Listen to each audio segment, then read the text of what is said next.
Question number 11. Tracy runs a clothing store. She sold a computer with a net book value of 2000 for 1800. So the selling price is 1800 and the book value of the computer was 2000. Cash was received, but no entries had been made in any accounts. So the cash is received 1800 and the assets value is 2000. What is the effect of correcting this error on the statement of financial position? That we have to record this cash, हमें cash record करना है और assets को record करना है.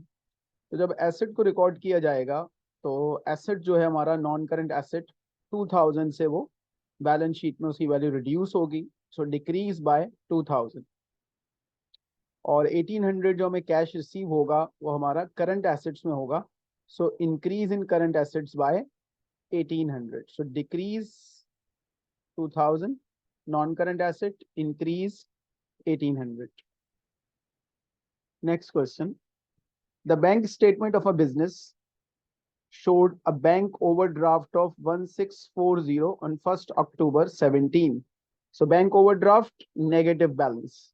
At that date, there were uncredited deposits of 380 and unpresented 460. What was the cash book balance on 1st October?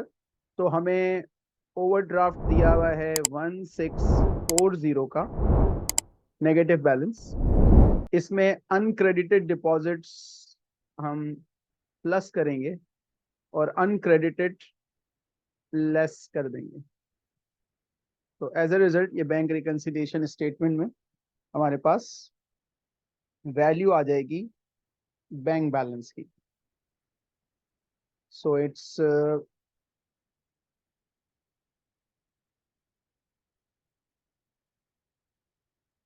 1720. और क्योंकि ये बैलेंस जो आ रहा है ये माइनस आ रहा है 1720, तो कैश बुक का बैलेंस माइनस आ रहा है तो इसका मतलब है ये क्रेडिट बैलेंस होगा. What are the sources of information for entries in control account? Control account में जो एंट्रीज बनाई जाती हैं उसके पीछे जो डेटा होता है वो कहाँ से आता है? सो ऑब्वियस सी बात है, बैंक स्टेटमेंट तो उसके लिए डेटा नहीं होता और control account itself ledger accounts का पार्ट होते हैं तो वो भी नहीं हो सकता. सेल्स इनवॉइस जो होती हैं वो इनवॉइसेस जाती हैं डे बुक्स में, वहां से फिर कंट्रोल अकाउंट बनते हैं. So books of prime entry जो है वो सोर्स बनती है कंट्रोल अकाउंट के लिए, लेजर्स के लिए. Answer is B. Question number 14.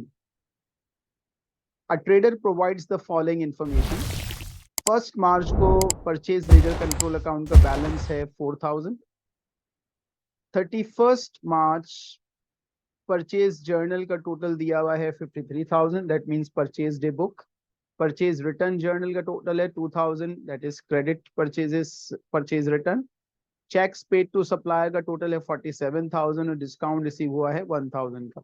What was the purchase ledger control account closing balance? So अगर परचेज लेजर कंट्रोल अकाउंट बनाया जाए तो वहां पर हमारे पास ओपनिंग बैलेंस है 4000. उसके बाद परचेजेस यहाँ पर आ जाएंगी 53,000 की परचेजेस आ जाएंगी. परचेज रिटर्न 2000 का यहाँ आ जाएगा. तो हम इसको टोटल अगर कर लें सो 4000 क्रेडिट साइड पर ओपनिंग बैलेंस है, परचेजेस 53,000 का ऐड हुआ, 2000 ऑपोजिट साइड पर डेबिट साइड पर आया, चेक्स पेड भी डेबिट साइड पर आएंगे और 1000 डिस्काउंट रिसीव भी डेबिट साइड पर आएगा. तो क्रेडिट साइड पर हमारे पास 53 एंड 4 क्रेडिट साइड और ये जो बैलेंस है ये सब डेबिट साइड के हैं, तो उसको डिडक्ट कर दिया यहाँ से. 7000 हमारे पास क्लोजिंग बैलेंस आना चाहिए परचेज लेजर कंट्रोल अकाउंट का. नेक्स्ट क्वेश्चन इज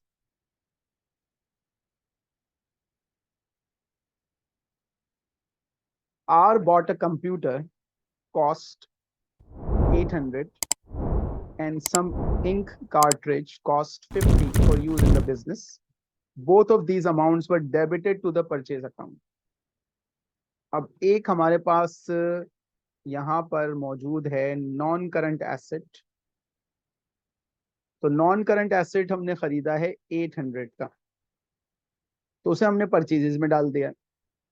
तो इसका मतलब ये हुआ कि परचेजेस जब इंक्रीज होंगी तो कॉस्ट ऑफ सेल्स भी इंक्रीज होगी। तो उसका इम्पैक्ट ये होगा कि 800 से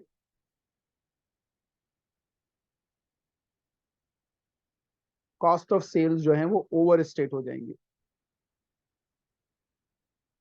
इसी तरीके से जो 50 के कार्ट्रिजेस हैं वो भी परचेजेस में डाल दिए हैं। तो ओवरऑल जो कॉस्ट ऑफ सेल्स हैं वो ओवर स्टेट होगी 850 से।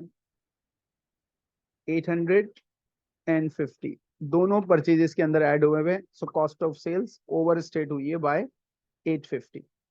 सो cost of sales overstate हुई है बाय 850। एक ही ऑप्शन यहाँ पे मौजूद है। दूसरा है कि जो 50 है इन कार्ट्रिजेस वो एक्सपेंस में जाना चाहिए और वो परचेजेस के अंदर ऐड हुआ है, तो एक्सपेंस हमने 50 से अंडर स्टेट किया हुआ। So answer is B.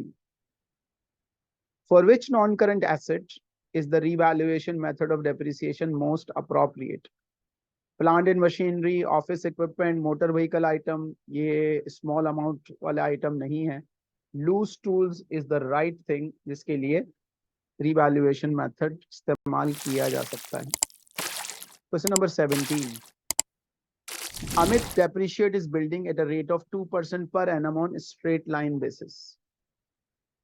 He bought land 200,000, land 200,000 की खरीदी गई।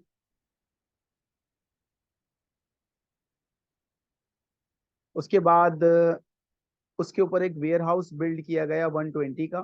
सो लैंड 200,000, वेयर हाउस बिल्ड किया गया 120 का, 3,20,000। After 5 years he sold the warehouse for 2,99,000। So gain और लॉस ऑन डिस्पोजल निकालने के लिए कॉस्ट आइडेंटिफाई की जाए। 3,20,000 की कॉस्ट हो गई। उसके बाद 5 साल के बाद वो डेप्रिशिएट होके सेल हो गई। तो 5 साल का मतलब अगर 2% पर एनम है तो 5 साल का 10% डेप्रिसिएशन होगा। सो 3,20,000 मल्टीप्लाई बाय 0.9, 90% जो होगी उसकी बुक वैल्यू बच जाएगी। 10% माइनस कर दिया जाए या 90% डायरेक्टली उसकी बुक वैल्यू निकाल ली जाए। This is the book value. अब वो बिक गया है 2,99,000 का। सो यहाँ पर हमारे पास 11,000 का प्रॉफिट शो होना चाहिए। 11,000 का यहाँ पर हमारे पास प्रॉफिट आना चाहिए क्योंकि बुक वैल्यू 288,000 है। और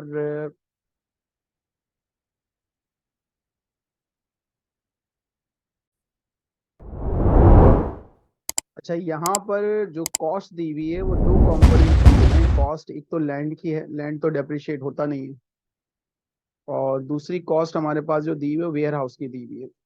सो लैंड को हम सेपरेट आउट कर देते हैं और जो वेयर हाउस इस पर बनाया गया है 1,20,000 का, टोटल कॉस्ट हो गई हमारी 3,20,000। और डेप्रिसिएशन जो हम चार्ज करेंगे वो 1,20,000 का 10% चार्ज करेंगे। सो ये हो गए 12,000।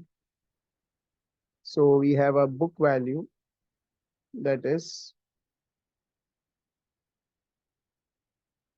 3,08,000 और इसको हमने 299,000 में सेल कर दिया है।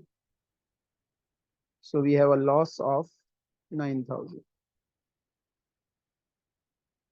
सो आंसर हमारे पास जो यहाँ आना चाहिए वो ए होना चाहिए।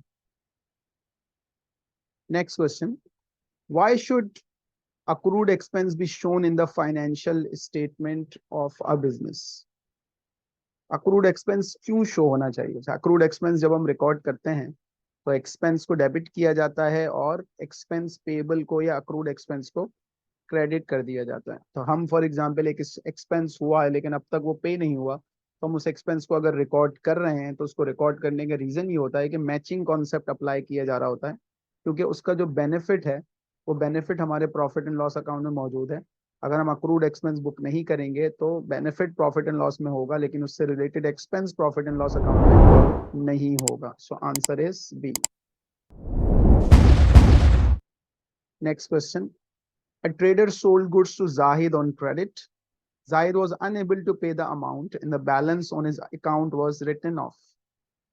What entries will the trader make to write off? Bad debts की entry, write off की। राइट ऑफ की एंट्री क्या होती है? इररिकवरेबल डेट को डेबिट करते हैं और रिसीवेबल को कस्टमर को क्रेडिट कर देंगे, तो इररिकवरेबल डेट डेबिट और customer Zahid is credit. Summit maintains a position for doubtful debts at 5% of receivable at the end of each financial year. Provision maintain किया जाता है 5%। 1 जनवरी 2016 के स्टार्ट डेट पर, यानी कि बिगिनिंग ऑफ द ईयर पे receivable का बैलेंस था 3500, प्रोविजन था 175 का। Income statement for the year was debited with 15 for provision for doubtful debts. Debit करने का मतलब है कि इंक्रीज इन प्रोविजन होता है तो हम इनकम स्टेटमेंट में उसको एज एन एक्सपेंस रिकॉर्ड करते हैं। How much did the trade receivable owe on 31 December 2016? तो क्योंकि 5% का जो बैलेंस होता है वो हमेशा मेंटेन किया जाता है, तो अब ये जो 15 का हमने प्रोविजन इनकम स्टेटमेंट में डाला है, तो बिगिनिंग में हमारे पास 175 था, इसमें 15 अगर ऐड किया जाए तो ये 190 बनता है, और ये 190 रिफ्लेक्ट करता है 3800 को। तो अगर ये 3800 को रिफ्लेक्ट करता है तो इसका मतलब ये हुआ कि यहाँ पर हम देखेंगे कि ब्रॉड फॉरवर्ड प्रोविजन हमारे पास मौजूद है 175 का। Increase in provision profit and loss account में डेबिट हुआ है एज एन एक्सपेंस 15 का। सो क्लोजिंग प्रोविजन हमारा बना 190 का। अब ये जो प्रोविजन बनाया जाता है ये 5% ऑफ अकाउंट रिसीवेबल होता है। अकाउंट रिसीवेबल हमें नहीं पता, लेकिन दिस इज 5%। सो अगर हम इसे 0.05 कर दें तो हमारे पास 3800 का अकाउंट रिसीवेबल का क्लोजिंग बैलेंस आ जाएगा। So as a result the account receivable closing balance is 3800।